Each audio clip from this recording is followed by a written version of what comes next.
अस्सलामु अलैकुम वरहमतुल्लाहि बिस्मिल्लाहिर्रहमानिर्रहीम नहमदुहु व नसल्ली अला रसूलिल करीम अम्मा बाद अऊज़ु बिल्लाहि मिनश शैतानिर रजीम बिस्मिल्लाहिर रहमानिर रहीम या अय्युहन्नास तक़ू रब्बकुम अल्लज़ी खलक़कुम मिन नफ्सिन वाहिदा व खलक़ मिनहा ज़ौजहा व बस्सा मिनहुमा रिजालन कसीरन व निसाअ وقال تعالى ولوطا إذ قال لقومه أتأتون الفاحشة ما سبقكم بها من أحد من العالمين صدق الله العظيم رب اشرح لي صدري ويسر لي أمري واحلل عقدة من لساني يفقهوا قولي محترم अमीर हल्का এবং सेक्रेटरी हल्का राज्य বিভিন্ন जिम्मेदारगण জেলা নাজিম এবং আজকের প্রোগ্রামে আগত পুরুষ এবং মহিলা ভাই এবং আসসালামু আলাইকুম ওয়া রাহমাতুল্লাহি ওয়া বারাকাতুহু। সময় খুব কম, টপিক খুবই বাস্ট, কিন্তু সময় খুবই কম। আমাকে জেলা নাজিম স্যার বলছেন 15 মিনিটে শেষ করতে, তো চেষ্টা করব 15 মিনিটই শেষ করা। এরকম টপিক যদি থাকে তাহলে একটু বেশি সময় দেওয়া উচিত। 25 মিনিট সময় ছিল, ওটাকেও কেটে ছেটে 15 মিনিট করার কথা বলা হচ্ছে। তো যাই হোক 15 মিনিটই বলার চেষ্টা করব। এটা টপিক সাংগঠনিক কোনো টপিক নয় যে অর্ধেক কথা বললে অর্ধেক কথা যদি না বলা যায় তাহলে একটা কনফিউশন থাকবে। এই জন্য এইসব টপিকের জন্য সময় দেওয়া উচিত, যেহেতু কমপ্লিট কথা লোকদের সামনে তুলে ধরা হয়। টপিক হচ্ছে সমকামিতা ও এক্সট্রা ম্যারিটাল অ্যাফেয়ার্স। এর উপর কিছু কথা আমি আপনাদের সামনে তুলে ধরার চেষ্টা করব। মৌলানা মওদুদী রহমাতুল্লাহ আলাইহির বই পর্দা আমরা সবাই পড়েছি। সে ওই বইতে তিনি বলেছেন যে ফ্রম ভেরি বিগিনিং, শুরু থেকে আজ পর্যন্ত একটা খুবই কমপ্লেক্স প্রশ্ন মানুষদের সামনে রয়ে গেছে যে পুরুষ এবং মহিলা, male and female, men and women, তাদের মধ্যে সম্পর্ক কিরকম থাকবে, তাদের মধ্যে রিলেশনশিপ কিরকম থাকবে, সেটা নিয়ে একটি প্রশ্ন সব সময় ছিল। তার উত্তর মানুষ বিভিন্ন সময় বিভিন্ন রকম পাওয়ার এবং বিভিন্ন রকম তার উত্তর দেওয়ার চেষ্টা করেছে। যে মেন অ্যান্ড উইমেন, পুরুষ এবং মহিলা, তাদের মধ্যে সম্পর্ক কিরকম থাকবে একটা বড় প্রশ্ন, এবং ফ্রম ভেরি বিগিনিং থেকে শুরু করে আজ পর্যন্ত মানুষদের সামনে এই প্রশ্ন রয়েছে। এবং বিভিন্ন সময়ে বিভিন্ন সোসাইটি, বিভিন্ন সিভিলাইজেশন, বিভিন্ন ফিলোসফি, বিভিন্ন আইডিওলজি তার একটি উত্তর দেওয়ার চেষ্টা করেছে যে পুরুষ এবং মহিলা তাদের রিলেশনশিপ কিরকম হওয়া উচিত। একটা সোসাইটিতে পুরুষের রাইট কি, মহিলাদের রাইট কি, পুরুষ এবং মহিলা কিভাবে তারা থাকবে, তাদের মধ্যে রিলেশনশিপ কিরকম থাকবে, এই প্রশ্নের উত্তর বিভিন্ন সময়ে বিভিন্ন সভ্যতা, বিভিন্ন সিভিলাইজেশন, বিভিন্ন আইডিওলজি, বিভিন্ন ফিলোসফি তারা তাদের মতো পেশ করার চেষ্টা করেছে। মৌলানা মওদুদী রহমাতুল্লাহ আলাইহি বলছেন ওনার বইতে যে মানুষ নিজে, আমরা যদি একজন মানুষকে দেখি, সে নিজে একটা ছোট ইউনিভার্স। পর্দা বইতে মৌলানা মওদুদী বলছেন যে মানুষ একটা নিজে একটা ইউনিভার্স। মানুষকে যখন আমরা দেখি তার মধ্যে পুরো একটি ইউনিভার্স আছে। এই পুরো ইউনিভার্সকে যদি হলিস্টিক ওয়েতে না দেখা হয় তাহলে এর উত্তর আমরা পেতে পারবো না। গ্রিক ফিলোসফিতে বা ইউনানি ফিলোসফি যাকে বলে, সেখান থেকে শুরু করে মৌলানা মওদুদী একটা অ্যানালিসিস করে বলেছেন যে বিভিন্ন সময় মহিলা এবং পুরুষের রিলেশনশিপকে নিয়ে বিভিন্ন রকমের ট্রেন্ড, বিভিন্ন রকমের থিওরি ছিল। এবং শুরুতে মহিলাকে বিভিন্নভাবে এক্সপ্লয়েট করা হতো। প্যান্ডোরা, গ্রিক ফিলোসফিতে বা গ্রিক সমাজে প্যান্ডোরা বলে মহিলাদেরকে মানে পেরেশানি, প্রবলেমের মূল কারণ হিসাবে তুলে ধরা হতো। এবং সেখান থেকে শুরু করে আজ পর্যন্ত এই রিলেশনশিপকে নিয়ে বিভিন্ন রকম প্রশ্ন, বিভিন্ন রকম কথা বলা হয়। এবার যদি আমরা দেখি মহিলা এবং পুরুষ, বা যদি আমরা সেক্সুয়াল রিলেশনশিপকে যদি দেখি, জিনসি খাহিশাতকে যদি আমরা দেখি, আমি শর্টে যাচ্ছি। ইসলাম তিনটে কথা বলে। এই রিলেশনশিপকে সামনে রেখে ইসলামিক পয়েন্ট অফ ভিউ থেকে তিনটে কথা বলা যেতে পারে। মেল অ্যান্ড ফিমেলের রিলেশনশিপকে সামনে রেখে বা সেক্সুয়াল রিলেশনশিপকে, মেল ফিমেলকে যদি সরিয়ে দিই যেহেতু সমকামিতার কথাও চলে আসছে, যদি সেক্সুয়াল রিলেশনশিপকে যদি সামনে রাখা হয় তাহলে তিনটি কথা আমাদের সামনে আসবে।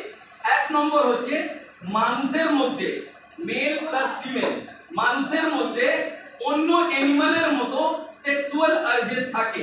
এই সেক্সুয়াল আর্জেসকে, এই জিনসি খাহিশাতকে পূরণ করার জন্য মেল অ্যান্ড ফিমেল ইন্টিমেট করতে পারে, তারা মিলতে পারে।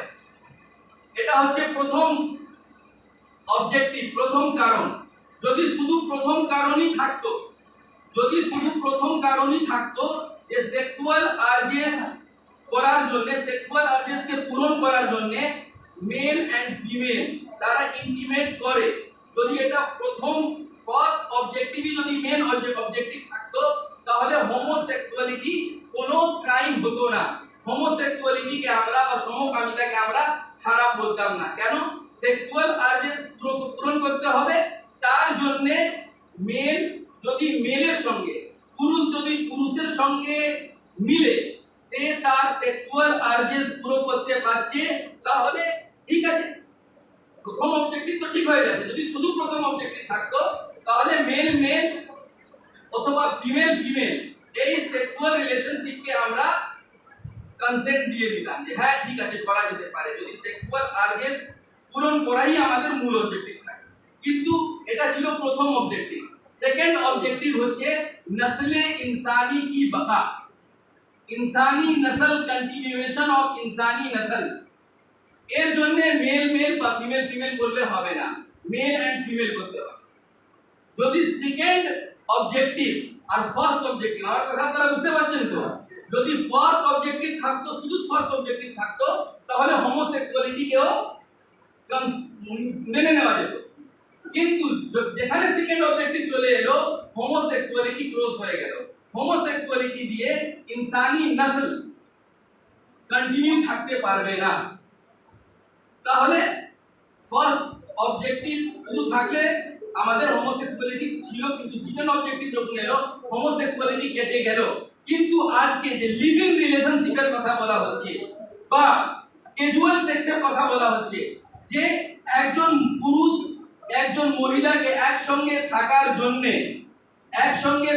জন্য নিকাহ কোনো দরকার নেই, একসঙ্গে থাকার জন্য কোনো ট্রিটি কোনো মুআয়দা দরকার নেই, তাহলে ঠিক ছিল যদি শুধু দু নম্বর ফার্স্ট এবং ফার্স্ট নাম্বার অবজেক্টিভ এবং সেকেন্ড নাম্বার অবজেক্টিভ যদি ঠিক থাকতো যে সেক্সুয়াল আর্জেস পূরণ করতে হবে, নসলে ইনসানি কি বাকা, নসলে ইনসানি কন্টিনিউ করতে হবে। যদি এই দুটো অবজেক্টিভ থাকতো তাহলে হোমোসেক্সুয়ালিটিকে তো আমরা মানতাম না, যে তো সেকেন্ড অবজেক্টিভে যেটা কেটে গেছে। বংশবৃদ্ধি যদি এই দু নম্বর অবজেক্টিভ যদি পূরণ হয়ে যাচ্ছে তাহলে বিয়ের দরকার ছিল না। যেভাবে অন্য অ্যানিমালসদের মধ্যে হয় ওরকম লিভিং রিলেশনশিপে মানুষ থাকতে পারতো, এটাও এলাউ করা যেত যদি শুধু ফার্স্ট এন্ড সেকেন্ড অবজেক্টিভ থাকতো। কিন্তু একটা থার্ড অবজেক্টিভ আছে। থার্ড অবজেক্টিভ হচ্ছে খানদান, formation of family. Family is the basic unit of society. ফ্যামিলি হচ্ছে সোসাইটির বেসিক ইউনিট। আমাদের সোসাইটি, আমাদের তামাদ্দুন, আমাদের সিভিলাইজেশন ইউনিট ফ্যামিলি দিয়ে তৈরি হয়। ফ্যামিলি তৈরি করতে হবে এবং এই ফ্যামিলির দায়িত্ব থাকবে যে বংশ বৃদ্ধি হচ্ছে, যে নতুন নসল আসছে, এই নতুন নসলকে মা এবং বাবা মিলে তারা তাকে সভ্যতার কন্ট্রিবিউশন করার জন্য রেডি করবে। এই তিন নম্বর অবজেক্টিভে যখন আমরা যাই তখন হোমোসেক্সুয়ালিটিটাও কেটে যায়, লিভিং রিলেশনশিপটাও কেটে যায়, আর ওখানে চলে আসে যে একসঙ্গে থাকার জন্য নিকাহ দরকার আছে, একসঙ্গে থাকার জন্য কোনো ট্রিটির দরকার আছে। যদি এটা না থাকে তাহলে বাচ্চার পুরো দায়িত্ব হয়তো মায়ের উপর পড়ে যাবে, না হলে হয়তো সোসাইটির উপর পড়ে যাবে, হয়তো সে গিয়ে কোনো যতীমখানায় তাকে পরবরিশ করতে হবে। বেসিক যে জায়গা ছিল ফ্যামিলি, যেখান থেকে একটা ছেলে উঠবে সেই জায়গাগুলোকে কেটে দেওয়া হবে। অ্যাকচুয়ালি এটাই মূল কারণ হচ্ছে হোমোসেক্সুয়ালিটিকে প্রমোট করার জন্যও এবং লিভিং রিলেশনশিপ আর ক্যাজুয়াল সেক্সকে প্রমোট করার যে মূল কারণ হচ্ছে এটাই হচ্ছে যে ফ্যামিলিকে ভেঙে দিতে হবে, ফ্যামিলিকে শেষ করে দিতে হবে। প্রশ্ন হচ্ছে ফ্যামিলিকে কেন শেষ করার চেষ্টা করা হচ্ছে, ফ্যামিলিকে কেন শেষ করার চেষ্টা করা হচ্ছে? তার উত্তর হচ্ছে যে আমাদের যে নতুন সিভিলাইজেশন, ক্যাপিটালিস্টিক সিভিলাইজেশন, পুঁজিবাদ যে সমাজ, ফ্যামিলি তার জন্য একটা বড় থ্রেট। পুঁজিবাদী সমাজের সামনে, ক্যাপিটালিস্টিক বা ক্যাপিটালিজমের সামনে ফ্যামিলি হচ্ছে একটা বড় চ্যালেঞ্জ। ফ্যামিলি থাকলে তারা সরমায়া, তারা ক্যাপিটালের যে ক্যাপিটালিজমের যে পুরো বেসিক ফিলোসফি তাকে তারা প্রমোট করতে পারবে না। আজকে মহিলাদেরকে বলা হচ্ছে বিভিন্ন রকম ওয়ার্ক প্রেশার, এইচআর পলিসি মানে হিউম্যান রিসোর্স পলিসি, বিভিন্ন যে বড় বড় কোম্পানি আছে তাদের মেন পলিসি হচ্ছে যে মহিলাদেরকে আমাদেরকে বেশি বেশি করে জায়গা দিতে হবে। কেন কেন জায়গা দিতে হবে? স্বাধীনতার জন্য। হ্যাঁ, বক্তব্য তো তারা বলবে যে স্বাধীনতার জন্য, কিন্তু স্বাধীনতার জন্য নয়। আপনি বইগুলো তুলে দেখুন, এইচআর পলিসির উপর, হিউম্যান রিসোর্স পলিসির উপর যে বইগুলো লেখা হয়েছে, ওই বইগুলো তুলে দেখুন। ওই বইগুলোতে কি লেখা হয়েছে? ওই বইগুলোতে লেখা হয়েছে যে মহিলারা হচ্ছে সস্তা মজদুর, চিপ লেবার। এই জন্য আইটিইএস কোম্পানিগুলো যা হয়, আইটিইএস কোম্পানি, ওই কোম্পানিগুলোতে 50% থেকে বেশি মহিলাদেরকে চাকরি দেওয়া হয়। আইটি এবং বিপিও কোম্পানি থেকে এখন যে স্ট্যাটিস্টিক বলছে মোর দেন 35% মহিলা কর্মীরা রয়েছে।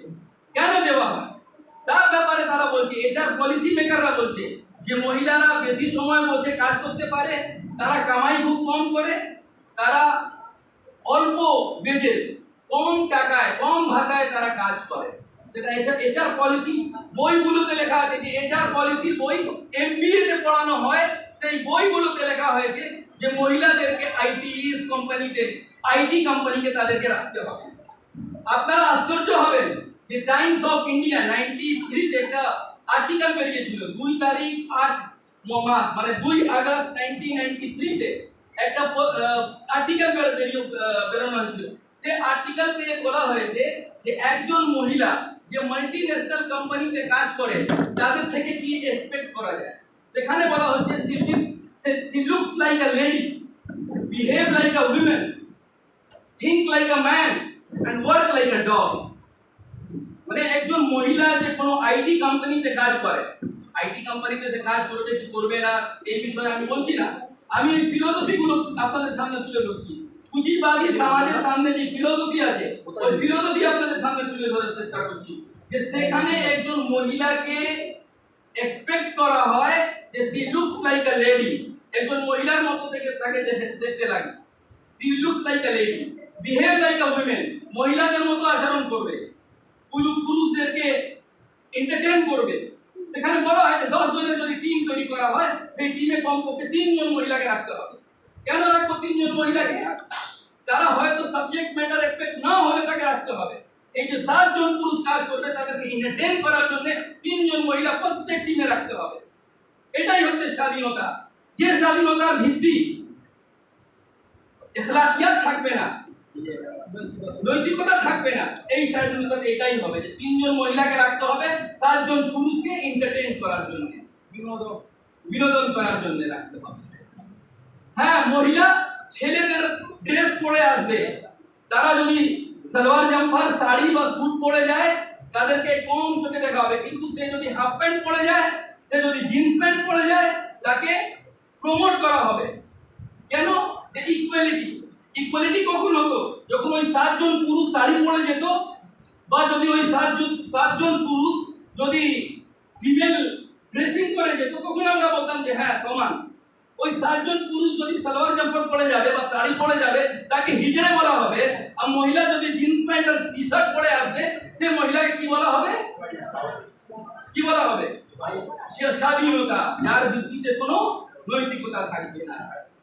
এটাই হচ্ছে মূল কারণ, এটাই হচ্ছে মূল কারণ। পুরো একটি ইন্ডাস্ট্রি পর্নোগ্রাফির পুরো ইন্ডাস্ট্রি সাজানো হয়েছে এই লকডাউনের সময় বা তার আগে যখন ইকোনমিক্যাল রিসেশন হয়েছিল নিউ ইয়র্কে।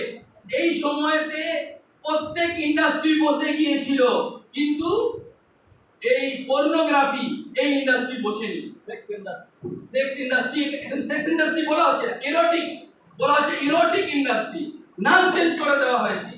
আগে তার নাম ছিল পর্নোগ্রাফি, এখন বলতে বলা হচ্ছে যে পর্নোগ্রাফি বাজে ভাবে যদি ছবি নেওয়া হয় সেটা পর্নোগ্রাফি, কিন্তু যদি একটু ভালো করে যদি ছবিগুলো নেওয়া হয়, যদি উইদাউট ড্রেসিং উলঙ্গ ছবি যদি নেওয়া হয়, ভালো করে যদি নেওয়া হয়, ডিজাইন করে যদি নেওয়া হয়, ন্যাচুরাল ভাবে যদি নেওয়া হয়, সেটা একটি কলা, তাকে বলা হচ্ছে ইরোটিক আর্ট, তাকে বলা হচ্ছে। তো এটা হচ্ছে মূল কারণ যে সমকামিতা আর এই লিভ ইন রিলেশনশিপকে প্রমোট করা হচ্ছে। আমার সময় কম, খুব কম, আর 1-2 মিনিট আমি বলবো। এই যে আমাদের ডাক্তারবাবু বলে গেলেন সমকামিতার বিষয়ে, যে সমকামিতা কোনো ডিজিজ নয়। আমি আপনাদের সামনে পুরো স্ট্যাটিস্টিক পড়ে বলছি। 1952 তে ফার্স্ট বই বেরিয়েছিল, তার নাম হচ্ছে diagnostic and statistical manual of mental disorder. আপনারা লিখতে পারেন 1952 সালে বই বেরিয়েছিল, তার নাম হচ্ছে diagnostic and statistical manual of mental disorder, মানসিক রোগের একটা স্ট্যাটিস্টিক। সেখানে সমকামিতাকে একটা বড় রোগ হিসাবে তুলে ধরা হয়েছিল, কিন্তু 1973 তে বিভিন্ন রকম আন্দোলন করে ওখান থেকে বের করা হয়। কিন্তু তারপরে 1977 এ world health organization WHO ICD-9 এর একটি রিপোর্ট তৈরি করেছিল। সেই রিপোর্টেও বলা হয়েছিল যে সমকামিতা হচ্ছে একটি মানসিক রোগ, এবং যার এই রোগ হবে তার চিকিৎসা করে তাকে ফিট করা যায়। কিন্তু তারপরে আবার আন্দোলন করা হলো, এবং আন্দোলন করে ওই লিস্ট থেকে সমকামিতাকে বের করা হয়। কিন্তু 1977 যে তৈরি করা হয়েছিল, চাইনা বের করেনি। চাইনা বের করেছে 1996 এ। চাইনিজ সোসাইটি অফ সাইকিয়াট্রি বলে যে লিস্ট ছিল, সেখানে ছিল 96 এ বের করা হয়েছে। কিন্তু আশ্চর্য হচ্ছে, ক্যান্সারের উপর যদি রিসার্চ হয়, ক্যান্সারের ট্রিটমেন্ট কিভাবে করা হবে, ক্যান্সারের ওষুধ কিভাবে দেওয়া হবে, কোনো ডিজিজ, ক্যান্সার হোক, সুগার হোক, কোনো ডিজিজ নিয়ে যদি আলোচনা হবে, আলোচনা কিভাবে হবে, আলোচনার ভিত্তি কি হবে, মেডিকেল সায়েন্স হবে। মেডিকেল সায়েন্সের ভিত্তিতে বলা হবে যে এইটা রোগ। আমার 110 যদি সুগার হয় ফাস্টিং এ, তাহলে আমি একজন রোগী। আমার 140 প্লাস করলে আমি একজন রোগী। এটা কিভাবে হবে? এর উপর তো জার্নাল পাবলিশ হবে। যারা মেডিকেল সায়েন্সের মাহির, তারা তার পেপার প্রেজেন্ট করে বলবে না যে 110 প্লাস যদি ফাস্টিং হয় তাহলে ডায়াবেটিক পেশেন্ট, 140 এর উপর যদি সুগার হয় he is a diabetic patient. কে বলবে? মেডিকেল সায়েন্টিস্টরা বলবে। প্রেসার 120 এর উপর হলে হাই প্রেসার হবে, বা 90 এর নিচে হলে লো প্রেসার হবে, বা এই যাবতীয় জিনিসগুলো কারা বলবে? মেডিকেল সায়েন্টিস্টরা বলবে। কিন্তু আশ্চর্য ব্যাপার যে হোমোসেক্সুয়ালিটি একটি মানসিক রোগ আছে কি না, তাই মেডিকেল সায়েন্সকে বেস করে তার হয়নি। হাত তুলে ভোটিং করিয়ে এটা বলা হচ্ছে যে এটা মানসিক রোগ অথবা একটি বিহেভিয়ার, যা আমাদের ডাক্তারবাবু বলছিলেন। ইট ইজ নট আ রোগ, it is not an attempt, it is not a আমল, ইট ইজ হচ্ছে একটি বিহেভিয়ার, আমার বিহেভিয়ার। এটা কে বলছে? মেডিকেল সায়েন্টিস্টরা বলছে না, ডাক্তারবাবু বলেছেন, কিন্তু মেডিকেল সায়েন্স এটা বলছে না। এটা হচ্ছে হাত তুলে সবাই বসে আছে, কারা কারা বলছেন যে এটা মানসিক রোগ, 3 জন হাত তুললো। কারা বলছেন এটা একটি বিহেভিয়ার, 10 জন হাত তুললো। হ্যাঁ, তাহলে এটা ডেমোক্রেসি। 10 জন বলছে যে হোমোসেক্সুয়ালিটি কোনো রোগ না, আমরা মানবো হোমোসেক্সুয়ালিটি কোনো রোগ না। তার জন্য কি করতে হবে? তার জন্য ফিলিং তৈরি করতে শুরু করা হয়েছে আমাদের এই দেশে। গার্লফ্রেন্ড, বয়ফ্রেন্ড, বধাই দো, আলিগড় থেকে শুরু করে অনেক মুভি তৈরি করা হচ্ছে। ওই মুভিগুলোতে কি করা হচ্ছে যে যারা হোমোসেক্সুয়াল, আপনারা তো জানেন LGBTQ বিটিকিউ বলা হয়, একটি পুরো কমিউনিটি, যেভাবে লিভিং রিলেশনশিপকে প্রমোট করার জন্য পুরো একটি কমিউনিটি তৈরি করে দেওয়া হয়েছে, যে লিভিং রিলেশনশিপ শাদী করার দরকার নেই, নিকাহ করার দরকার নেই, কোনো বন্ধনে নিজেকে বাঁধার দরকার নেই, আমরা এমনি থাকবো। এর জন্য যেভাবে মুভমেন্ট চলছে, এইভাবে এর থেকে বেশি মুভমেন্ট চলছে এলজিবিটিকিউ, এল ফর লিসবিয়ান মানে মহিলা মহিলা, জি ফর গে পুরুষ পুরুষ, বি ফর বাইসেক্সুয়াল মানে দুটোই চলবে, LGB, T for transgender, Q for পোস্টারিং অথবা কুইল যাকে বলে, মানে এখন এক্সপ্লোর করছে যে আমার মধ্যে মানে কোন ওরিয়েন্টেশন আছে, যে ফিমেলের দিকে আমি বেশি আকর্ষিত না পুরুষ দিকে বেশি আকর্ষিত। তো এইরকম এলজিবিটিকিউ বলে পুরো একটা কমিউনিটি তৈরি করা হয়েছে, এবং এই যে ফিল্মগুলো তৈরি করা হচ্ছে না, এই ফিল্মগুলোতে এদেরকে মজলুম, এদেরকে এক্সপ্লয়েটেড হিসাবে তুলে ধরা হয়েছে, যারা এক্সপ্লয়েটেড, পুরো সোসাইটি এদেরকে মানতে চাইছে না, এবং এরা হচ্ছে মজলুম, এদের সাপোর্টে আমাদেরকে দাঁড়াতে হবে, এদের রাইট নিয়ে আমাদেরকে দাঁড়াতে হবে, অথচ তাদের যে ইয়ে করে চিকিৎসা করে তাদেরকে মূল স্ট্রিমে নিয়ে আসার জন্য কোনো আমাদের মাথা ব্যথা নেই। যে শুরু থেকে ওয়ার্ল্ড হেলথ অর্গানাইজেশন থেকে শুরু করে আজ পর্যন্ত যত মেডিকেল জার্নাল বেরিয়েছে সেখানে এটাকে একটা ডিজিজ হিসাবে, একটা ডিসঅর্ডার হিসাবে বলা হচ্ছে। কেউ বলছে জেনেটিক ডিসঅর্ডার, কেউ বলছে সাইকোলজিক্যাল প্রবলেম, বিভিন্ন রকম জার্নাল আমাদের কাছে রয়েছে, কিন্তু ওকে ভিত্তি করে এই হোমোসেক্সুয়ালিটিকে আমরা বলছি না যে এটা একটা রোগ, আমরা বলছি যে এটা একটা কি বিহেভিয়ার। এই বিহেভিয়ারকে প্রুভ করার জন্য, ওদেরকে সাপোর্ট করার জন্য বিভিন্ন মুভমেন্ট তৈরি করা হচ্ছে। আজকে আমাদের দেশে যে সিচুয়েশন, এই সিচুয়েশনে বলিউড মুভি খুব বড় রোল প্লে করেছে। তার আগে আমরা দেখেছি যে পুরো 90s 80s এ যেরকম ফিল্ম আসতো, ওই ফিল্মে কি হতো যে একজন ছেলে একজন মেয়ে তারা প্রেম করছে এবং পুরো সোসাইটি তাদের বিরুদ্ধে। আমি যখন মুভি দেখছি যে হ্যাঁ আমির খান জুহি চাওলা এরা দুজন হচ্ছে মজলুম এবং পুরো সোসাইটি হচ্ছে তাদের বিরুদ্ধে, তো আমাদের একটি সেন্টিমেন্ট চলে আসছে ওই প্রেমী এবং প্রেমিকা দিকে, ওই জায়গা থেকে শুরু করে আজ আমাদের সোসাইটিকে এই জায়গায় নিয়ে এসেছে, এবং এখন শুরু করা হয়েছে হোমোসেক্সুয়ালিটিকে প্রমোট করার জন্য বলিউডের বিভিন্ন মুভি, হলিউড তো ছিলই, এখন বলিউডের মুভি তৈরি হচ্ছে। এই জায়গাতে দাঁড়িয়ে আমাদের কি করা উচিত? আজকে জামাতে ইসলামী যে ক্যাম্পেইন নিয়েছে, যে স্বাধীনতার ভিত্তি হচ্ছে কি নৈতিকতা, এটাকে সামনে রেখে আমাদেরকে এই যাবতীয় যে জিনিসগুলো আছে থেকে বিভিন্ন মাধ্যমকে কাজে লাগিয়ে তাকে রিফিউট করা দরকার। আমরা দায়ী, আমরা ফেরে উম্মাহ, আমাদের কাজ হচ্ছে এই যে বিভিন্ন রকম সোসাইটির মধ্যে যে প্রবলেমগুলো তৈরি হয়েছে এই প্রবলেমগুলোকে অ্যাড্রেস করা, এবং যেভাবে বলিউড বা সোশ্যাল মিডিয়া এই মাধ্যমে যেভাবে একে প্রমোট করা হচ্ছে, আমার সময় শেষ, যেভাবে একে প্রমোট করা হচ্ছে ওইভাবেই এর বিরুদ্ধে একে রিফিউট করার জন্য পুরো আইডিওলজিক্যাল পয়েন্ট অফ ভিউ থেকে একজন মৌলবীর মতো দাঁড়িয়ে কোরআনের আয়াত দিয়ে শুধু এটাকে রিফিউট করা যাবে না। এর জন্য আমাদেরকে ভালো করে পড়াশোনা করতে হবে। যত রিসার্চ পেপারগুলো বেরিয়েছে ওই রিসার্চ পেপারগুলো পড়া উচিত, যত জার্নালগুলো বেরিয়েছে জার্নালগুলো পড়া উচিত, এবং খুব ভালোভাবে কনফিডেন্সের সঙ্গে রিফিউট করতে হবে, দরকার পড়লে ডিবেট করতে হবে, ডিবেটে যেতে হবে। জাদিলুম বিল্লাতি হিয়া আহসান যে কোরআন বলছে, এই জিনিসকে সামনে রেখে আমাদেরকে মুজাদেলা করতে হবে। এই দুটো আমার ছিল, সময় কম, আরো কিছু আমার নোট ছিল বলার কথা ছিল, কিন্তু সময় যেহেতু শেষ আমি আমার বক্তব্য এখানেই শেষ করছি। রব্বানা তাকাব্বাল মিন্না ইন্নাকা আনতাস সামিউল আলিম ওয়া তুব আলাইনা ইন্নাকা আনতাত তাওয়াবুর রহিম।